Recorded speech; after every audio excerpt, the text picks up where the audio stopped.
Most people fear strangers. I learned that sometimes you need to fear your own blood. Before everything fell apart, I had this picture-perfect image in my head. A loving wife, a stable family, a supportive home. My parents, strict but principled. My brother Johann, charismatic, successful, the favorite son. My wife Emily, my college sweetheart, the woman I trusted more than myself. Life was supposed to be good. Then one day the universe laughed in my face. Part 1. The cracks. It started small. Emily became different. She guarded her phone like state secrets. Late night work calls. Sudden gym sessions even though she hated sweating. And Johann, my brother, started dropping by more often whenever I wasn't home. I asked her about it. She kissed my cheek, smiling like everything was fine. Emily, you're overthinking again, babe. Again, she said that a lot, like she wanted me to doubt my own judgment. Red flag number 1. Part 2. The night that broke me. One Friday, I came home early. No particular reason, just missed her, I guess. Her car was in the driveway, lights on, music playing, but the moment I opened the door, everything changed. Voices, giggling, hers, and Johann's. I froze. My legs moved, but my brain didn't. I walked toward our bedroom, my bedroom, and the moment I pushed open the door, there they were, together, half naked, laughing like they did nothing wrong. The world didn't explode, it just collapsed in silence. Emily screamed. Johann jumped up and actually tried to laugh it off. Johann, bro, it's not what it looks like. I wish I were kidding. I walked out, didn't scream, didn't fight, just left, because something inside me died right there. Part 3. The gaslighting campaign.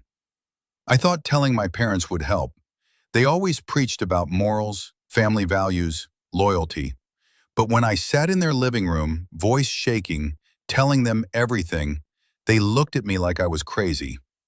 Dad, you're emotional, Chris. You've always been dramatic. Mom, Emily told us you've been unstable lately. Maybe you misinterpreted something. Misinterpreted? My wife and brother were literally naked together. My own mother patted my knee like I was a child hallucinating monsters. Then Johann walked in, smug, composed. Johann, I think Chris needs help. He's been paranoid.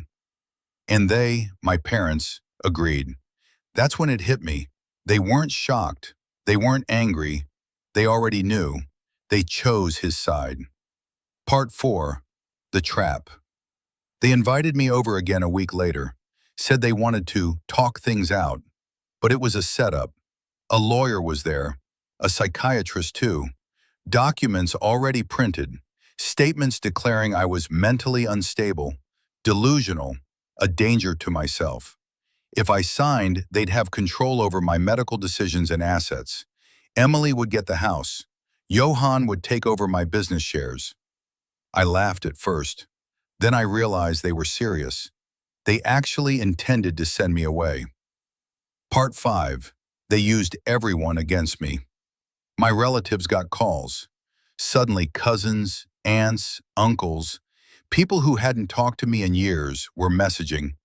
Heard you're going through something. Your parents said you're unstable. Maybe you should take treatment. They painted me as a paranoid, jealous husband who fabricated cheating out of insecurity. And most of them believed it. Because why wouldn't they? Parents greater than son, successful Johann greater than quiet Chris. They almost had me isolated. Almost. Part 6. The unexpected heroes. I was at rock bottom when my friends stepped in. Smith, Rose, and Charlie. We met in college, never broke contact, but we weren't extremely close lately. Smith showed up first, no questions, just a shoulder to lean on. Rose dug for information. She's scary smart. Charlie? He's the kind of guy who says little but watches everything. They didn't just support me emotionally, they went into full investigative mode. Part 7. The evidence. Rose suggested checking old cloud backups. Emily once synced her phone to my laptop years ago. We found photos, texts, voice recordings, hotel reservations, a Dropbox folder titled J plus E. They'd been together for 3 years. 3 years. Johan even joked in an audio clip, "When Chris finally breaks, we'll take everything." I felt sick, but I also felt angry, focused, because now I had proof. Part 8. They tried one last move. When they heard I was gathering evidence, they doubled down. My parents filed a petition claiming I was mentally unstable. Emily cried in front of mutual friends, spreading lies about me being abusive and delusional. But Smith brought every piece of evidence to a lawyer before they could silence me. Rose tracked down hotel staff, obtained security footage. Charlie? Charlie recorded a conversation with Johan where he admitted everything while bragging. They thought I was weak. They forgot weakness is what turns into resolve. Part 9. Court. The courtroom was cold. Emily sat next to Johan, my parents behind them, not even pretending to be neutral. Their lawyer painted me as paranoid, unstable, a danger to myself. Then it was my turn. My lawyer played the recordings, displayed the texts, showed photos, dates, bank transactions. Emily's face turned white. Johan looked ready to vomit. My parents? Silent, finally realizing this wasn't a story they could control. The judge rejected their petition instantly.